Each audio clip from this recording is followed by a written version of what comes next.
కొంచెం ముందు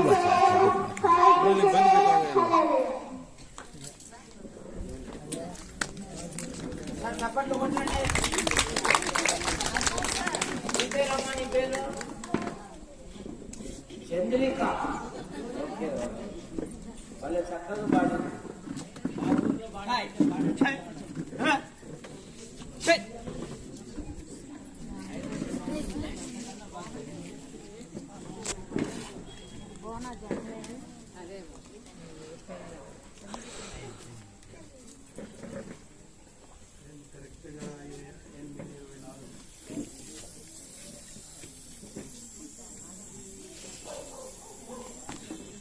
యోహాను సువార్త పరిశుద్ధ గ్రంథము నుండి యోహాను సువార్త 11వ అధ్యాయము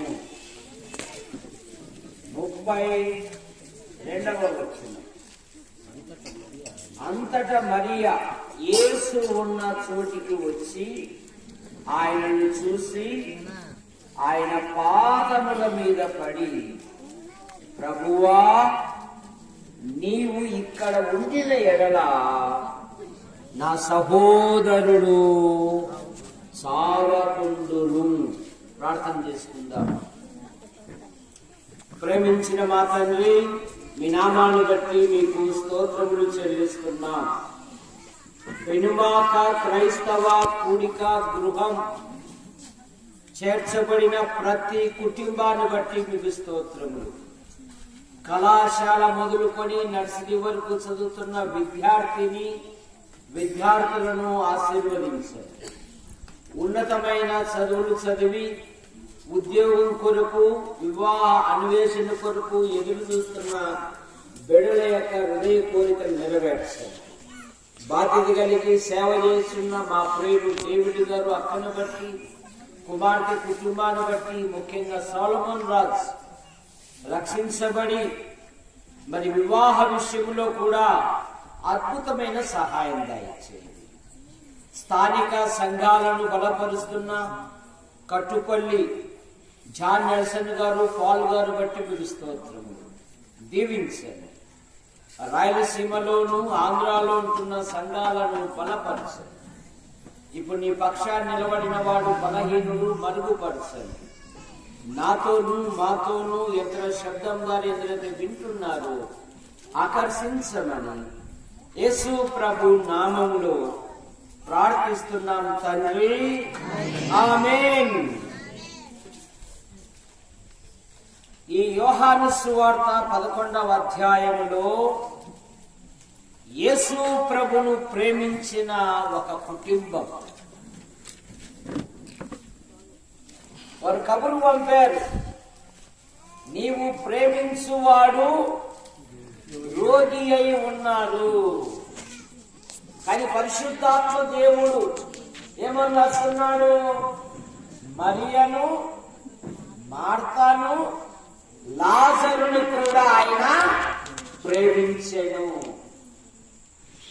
యేసు ప్రభు ఉన్న దినాలలో యోహాను సువార్త 8వ అధ్యాయము 1వ వచనములోను, 7వ అధ్యాయము ఆఖరి వచనములోను అంతటా ఎవరిళ్లకు వారు వెళ్ళి యేసు ఒలీవ కొండకు వెళ్ళెను అనే మాట మనం చూస్తాం. కానీ ఆయన తరచుగా బేతనీయ గృహానికి వెళ్ళువారు. బేతనీ అనగా బీదల గృహము. బేతనీయ దేవుని సేవకులను ప్రేమించిన కుటుంబం. ఇప్పుడు యేసు ప్రభు లాజరు సమాధి వద్దకు వస్తున్నప్పుడు ఆమె ఒక ప్రశ్న వేస్తా ఉంది, ప్రభువా, నీవిక్కడ ఉండి ఉండిన ఎడల నా సహోదరుడు సావకుండును. యేసు ప్రభు ఉన్న ఇంటిలో, యేసు ప్రభు ఉన్న స్థలములో, యేసు ప్రభు ఉన్న ప్రదేశములో జీవము. ఎందుకంటే మనము పాపముల చేత, దోషముల చేత, అపరాధముల చేత దేవుని కోపానికి, శాపానికి, దేవుని ఉగ్రతకు గురి అయి ఉన్నాము. పాపములకు వచ్చు జీతము మరణము, మన ప్రభు అయిన యేసుక్రీస్తునందు నిత్య జీవము. మనలో ప్రతివాడు తన్ను గురించి దేవునికి లెక్క అప్పగించాలి. దేహంతో జరిగించిన క్రియలు అవి మంచివైనా సరే, చెడ్డవైనా సరే, మనలో ప్రతి వాడును యేసుక్రీస్తు ఎదుట నిలబడాలి. మనము పాపముల చేత, దోషముల చేత, అపరాధముల చేత చచ్చిన వారం. ఎఫెసు పత్రిక 2వ అధ్యాయం 1వ వచనం.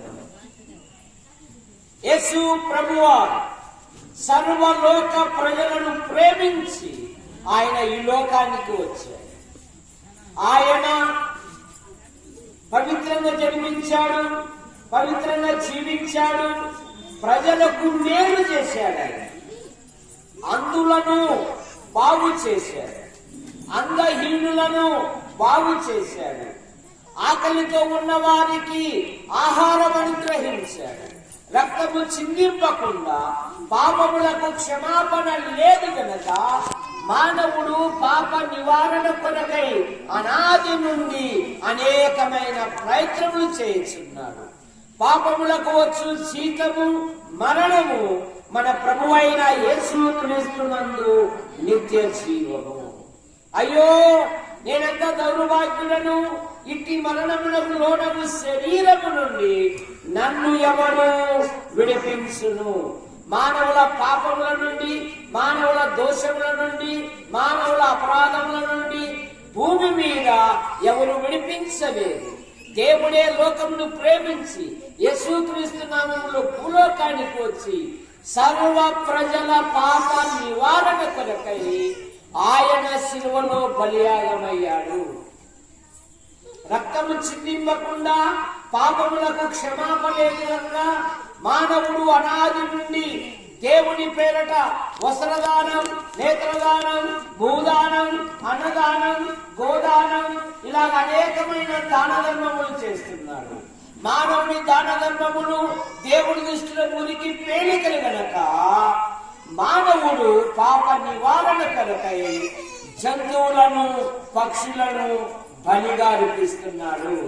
ఎబ్రీ పత్రిక 10వ అధ్యాయము 4వ వచనములో ఎట్ల యొక్క రక్తము, పక్షుల యొక్క రక్తము పాపములను తీసివేయుట అసాధ్యము గనక లోక పాపం మోసుకొని పోవు దేవుని గొర్రె పిల్లగా ఆయన మన పాపముల కొరకు, మన దోషముల కొరకు, మన అపరాధముల కొరకు ఆయన చనిపోయి తిరిగి లేచాడు.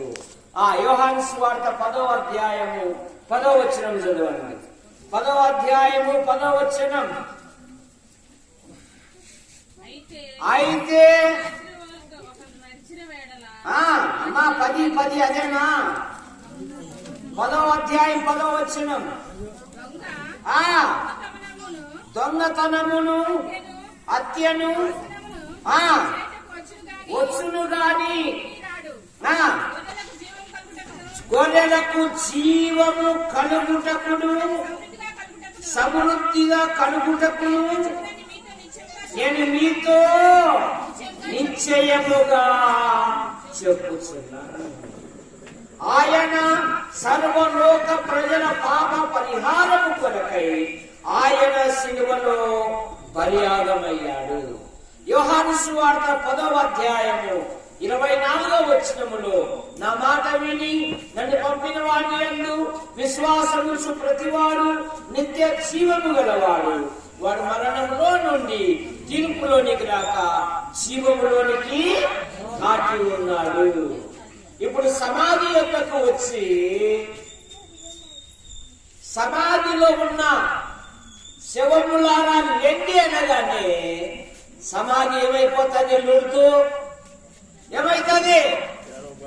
ఖాళీ అయిపోతుంది. ఏమైపోతుంది? అందుకని ఆయన సమాధి యొక్కకు వచ్చి ఏమని పిలిచాడు? చెప్పమ్మా, ఏమని పిలిచాడు? ఎర్రప్ప అన్నాడా? లాజరు బయటికి ఎప్పు అనగానే మృతుడు ఏమయ్యాడు? సజీవుడయ్యాడు. యేసు క్రీస్తు ఉన్న చోట జీవము.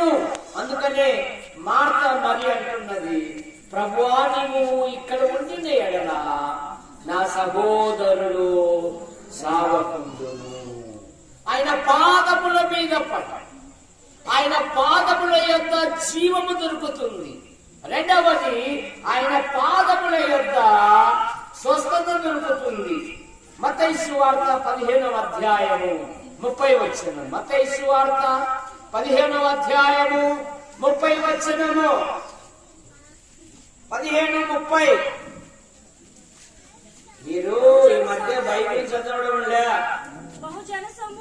మనిషిని కోస్తే రక్తం వస్తుందంట, మరి విశ్వాసిని చూస్తే జల జల జల వాక్యాలు రాలంట. ఇప్పుడు విశ్వాసం అడిగినాననుకో, కంటిత వాక్యం చెప్పండి, నేను చెప్పని అంకులు అంటాడు. ఎందుకయ్యా అంటే అన్నంత మందిలో నన్ను అడిగినాడు అంటాడు. చదవండి. బహుజన సమూహము ఆయన యొద్దకు కుంటివారు, గుడ్డివారు, మూగవారు, అంగహీనులు మొదలైన అనేకులను తీసుకొని వచ్చి ఆయన పాదముల యొక్క పడవేయగా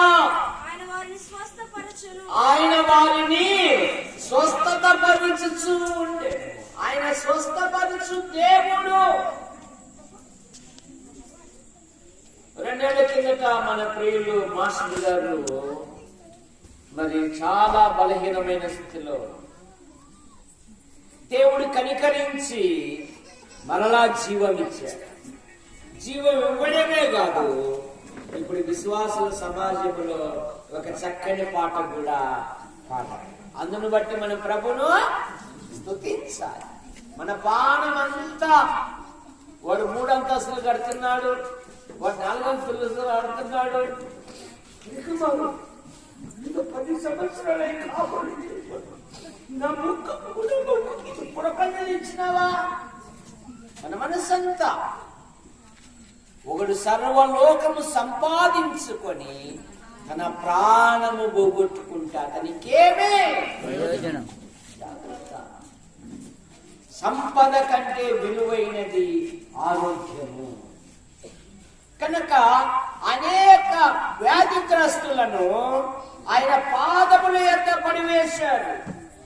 ఆయన వారిని స్వస్థపరచుచూ ఉండెను. లూకా సువార్త 10వ అధ్యాయము 29వ వచనములో మరియా ఆయన పాదముల యొద్ద కూర్చుండి ఆయన బోధ వినుచుండెను.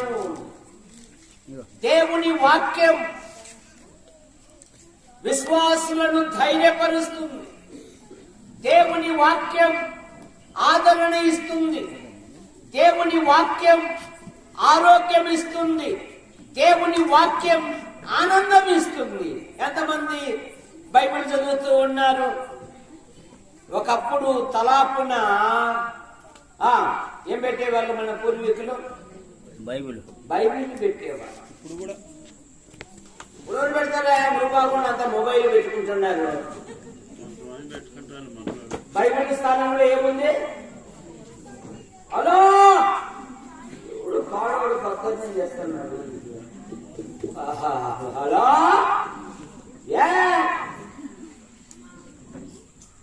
ఏమైపోయింది? మాటలు లేవు. భార్యాభర్తలకు మాటలు లేవు. పిల్లలకు తల్లిదండ్రులకు సంభాషణ కూడా మొబైల్ వచ్చినాక మాటలు లేవు. ఏదో అబ్బాయి స్కూల్ నుండి వచ్చాడు కదా, ఏమమ్మా ఏమన్నా స్నాక్ ఏమంటావా?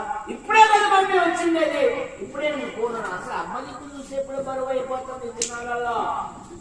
ఎవరి దిక్కు చూసేకే? అమ్మ దిక్కు చూడడానికి కూడా జాగ్రత్త. బైబిల్ నువ్వై అది నిన్ను మోస్తుంది. దుష్ట సహవాసము మంచి నడవడిని చెరుపును.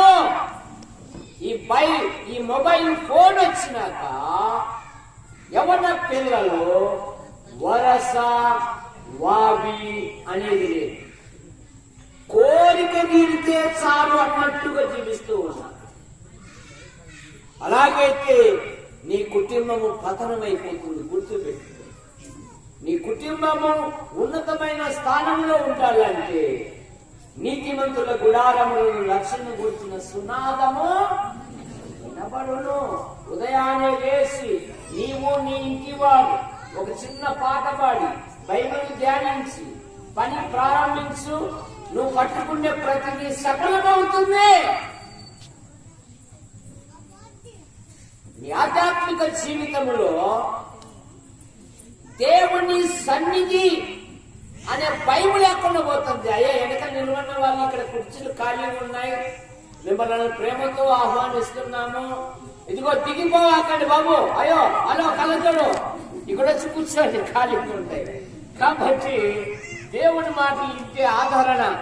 మరియా ఆయన పాదముల యొద్ద కూర్చుంది, ఆయన వాక్యము ఆయన బోధ వినుచుండెను. 119వ కీర్తన, యవనులు దేని చేత తమ నడతను శుద్ధిపరుచుకుందురు, నీవిచ్చిన వాక్యమును బట్టియే కదా. నీ ఎదుట పాపము చేయకుండానట్లు నా హృదయములో నీ వాక్యమును భద్రము చేసుకొని ఉన్నాను. ఈ చెడు యుగములో, ఈ చెడు కాలములో, ఈ అక్రమైన కాలములో నీ కుటుంబాన్ని రక్షించుకోవాలి అంటే నీ కుటుంబంలో ఉదయకాల ప్రార్థన ఉండాలి, రాత్రికాల ప్రార్థన ఉండాలి. ఆ మధ్య భార్య భర్తలు పట్టుకున్నారు నా స్నేహితులు. ఆ ఇంట్లోకి పోయినా వాడు ఈ పక్క తల పెట్టినాడు, అమ్మాయి ఆ పక్క తల పెట్టి వాడు అడుగుతున్నాడు, అమ్మే నీ ఫోన్ నంబర్ పాస్పోర్ట్ చెప్పవాలి. నా ఫోన్ నంబర్తో నీకేం అసలు నా ఫోన్ ఎవడు?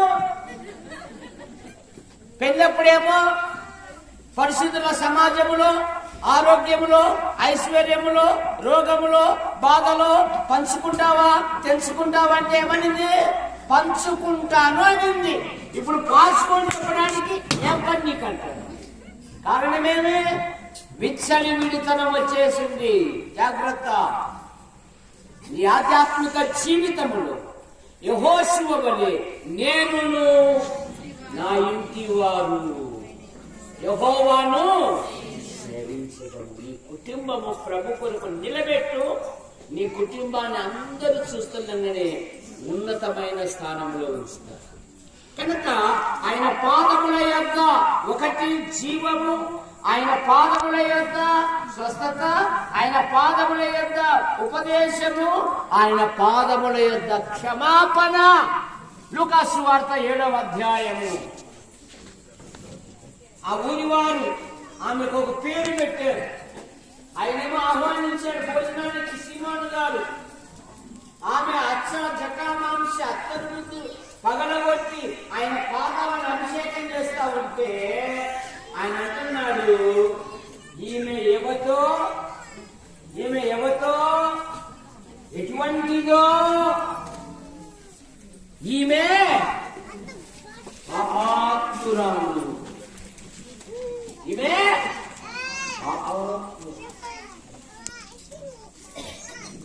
యేసుక్రీస్తు నమ్ముట వలన దుర్మార్గులు సన్మార్గులుగా మార్చబడుతున్నారు, అనీతిమంతులు నీతిమంతులుగా మార్చబడుతున్నారు, పాపులు పరిశుద్ధులుగా మార్చబడుతున్నారు. ఆమె పాదముల యొక్క తన తల వెంట్రుక అభిషాలం విషయంలో అందానికి, సంసోని విషయంలో బలానికి గుర్తు, సంఘ విషయంలో ఆమె వెంట్రుకలు పెంచుకున్నట్టు వలన ఆమెకు ఘనము.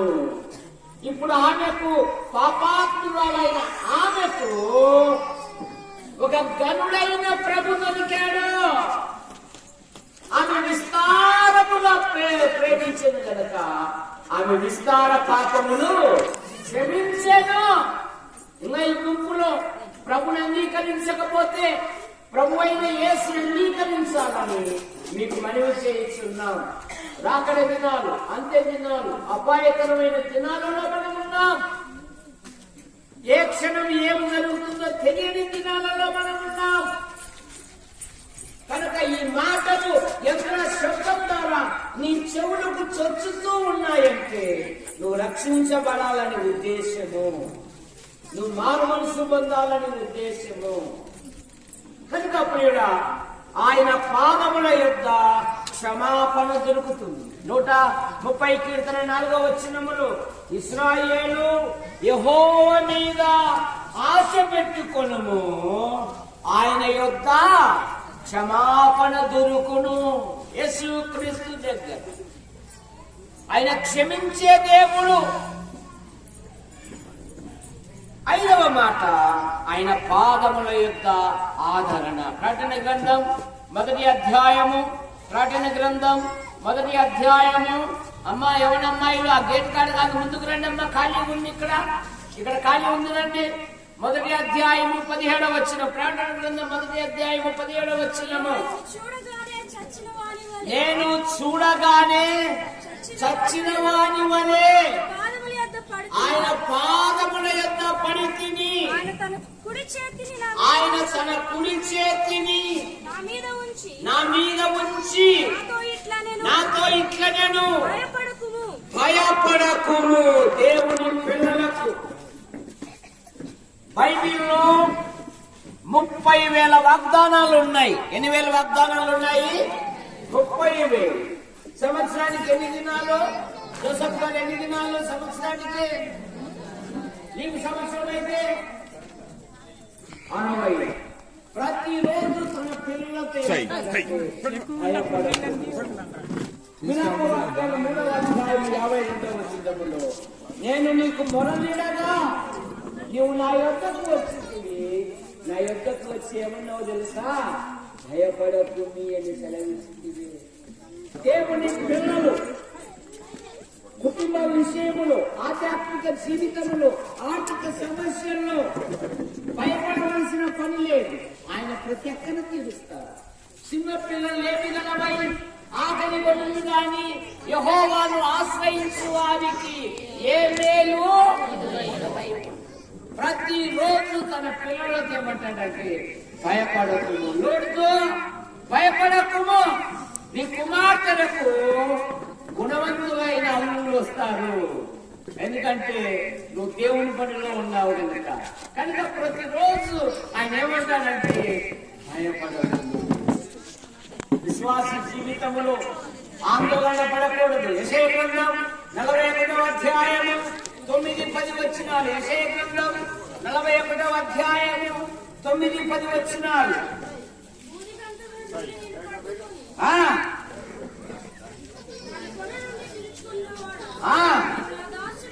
నీవు నా దాసుడవని నేను నిన్ను ఉపేక్షింపక ఏర్పరచుకొనినని నీతో చెప్పి ఉన్నాను, నీకు తోడై ఉన్నాను.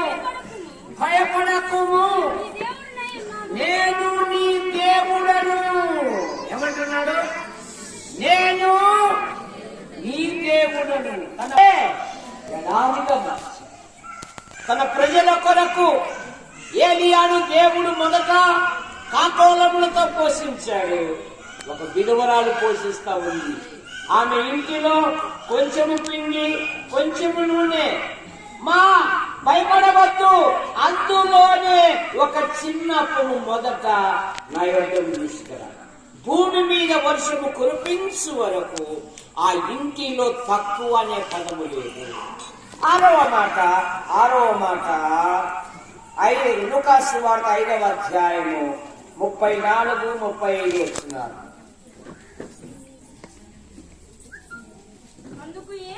అందుకు యేసు తమతో ఉన్నంత కాలము పెళ్లి ఇంటి వారి చేత పెళ్లి కుమారుడు వారితో ఉన్నంత రకరకాలైన భోజనాలు, వేడి వేడి పదార్థాలు. ఎందుకో పెళ్లి కుమారుడు ఉన్నాడని. నీ ఆధ్యాత్మిక జీవితంలో ఫిలిప్పీ పత్రిక 4వ అధ్యాయం 6వ వచనములో దేనిని గురించి చింతపడకుడు గాని ప్రతి విషయమునందు ప్రార్థనా విజ్ఞాపనముల చేత కృతజ్ఞతా పూర్వకముగా మీ విన్నపములు దేవునికి తెలియజేయండి. ఫిలిప్పీ 4:6. 19వ వచనంలో కాక దేవుడు తన ఐశ్వర్యం చొప్పున క్రీస్తు యేసు మహిమలో మీ ప్రతి అక్కర తీర్చును. ఆఖరి మాట లూకాసు సువార్త 17వ అధ్యాయము 16వ వచనము. లూకాసు సువార్త 17:16. గొప్ప శబ్దముతో దేవుని మహిమపరచుచు తిరిగి వచ్చి ఆయనకు కృతజ్ఞతాస్తుతులు చెల్లించుచు ఆయన పాదముల యొద్ద సాగిలపడెను. ఎవరు? సమరయుడు. కృతజ్ఞత కలిగిన వాడు. 10 మంది ఏమో మొరపెట్టారు, యేసు ప్రభువా మమ్మను బాగు చేయవా, మమ్మను స్వస్థపరచవా, ఈ రోగం వలన మా భార్య పిల్లలు దూరంగా ఉన్నాం, ఈ రోగం వలన సమాజం వెలివేసింది, ఈ రోగం వలన మేము ఊరి వెలుపల ఉన్నాం. యేసు ప్రభువా నీకు అసాధ్యమైనది ఏది లేదు కదా అని వారు ప్రభుని అడిగారు. యేసు ప్రభు వారు అన్నారు, మీరు దేవాలయంలో యాజకుని యొక్క కనపరుచుకోండి అంటే మార్గములోనే వారు స్వస్థచిత్తులయ్యారు. ఇక 9 మంది ఎక్కడికి వెళ్ళారు? అబ్బా ఇంకా భార్య పిల్లలతో సంతోషించచ్చురా, ఎన్నాళ్ళైరా ఆ మటను ఆ మందు దాగకాని 9 మంది లోకానికి వెళ్ళిపోయారు. కానీ ఇదిగో ఒకడు వచ్చి ఆయన పాదముల మీద పడి ఆయనకు కృతజ్ఞతాస్తుతులు ఎంతమంది చెల్లిస్తున్నారు?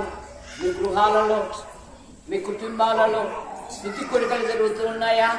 నీతిమంతుల గుడారములలో రక్షణ కూర్చిన సునాదము వినబడును. తప్పువైన తండ్రి, తప్పువైన కుమారుడు తండ్రి ఇంటికి వచ్చినప్పుడు ఈ నా సంతోషములో మీరు కూడా పాలు పొందండి అన్నాడు. మరి ఎంతమంది గృహాలలో స్తుతి కొడుకలు జరుగుతున్నాయి? అంతా మందిరంలోకే ఏది అంతా డిస్పోజల్ గ్లాసులే. ఓయబ్బ ఇంతమంది వచ్చి ఎప్పుడు కడిగి గిన్నెలు కడగల, ఎప్పుడు ప్లేట్లు కడగల, ఓ స్వీటు, ఒక హాట్, 200 ప్లేట్లు తీసుకురారా మందిరంలోనే అయిపోతుంది. కానీ అబ్రహాం అలా కాదు. ఆదికాండం 18వ వచనంలో నీ దాసుని దాటిపోయి. అందుకని ఆతిథ్యము చేయ మరొకడి ఎరుగయ్యే కొందరు దేవదూతలకు కనుక ఆయన పాదముల యొద్ద ఒకటి జీవము, ఆయన పాదముల యొద్ద స్వస్థత, ఆయన పాదముల యొద్ద ఉపదేశము, ఆయన పాదముల యొద్ద క్షమాపణ, ఆయన పాదముల యొద్ద ఆదరణ, ఆయన పాదముల యొద్ద సంతోషము, ఆయన పాదముల యొద్ద కృతజ్ఞత. మీ అందరికీ ప్రభు అయిన యేసుక్రీస్తు నామములో వందనాలు. ఈ కార్యక్రమాలన్నీ యూట్యూబ్ లో మీరు వీక్షించవచ్చు. ఫోన్ నంబర్ రాసుకోండి 9409004547. ఈ నంబర్ కొట్టండి, యూట్యూబ్ లో వచ్చేస్తాయి. ఎవరెవరు చెత్త వాళ్ళు వినే బదులు మా సహోదరులను మేము బలపరుస్తామని 10 మందికి పరిచయం చేయండి. లేదా యాడికి దేవదానం అనండి 9409004547. యాడికి దేవదానం అన్న వస్తాయి. మీ అందరికి వందనాలు. ఇప్పుడు మన మధ్యలో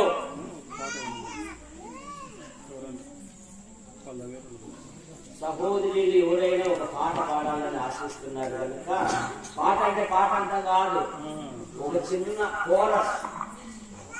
అన్నం తినేటప్పుడు పచ్చడి వేసుకుంటాం చూడండి.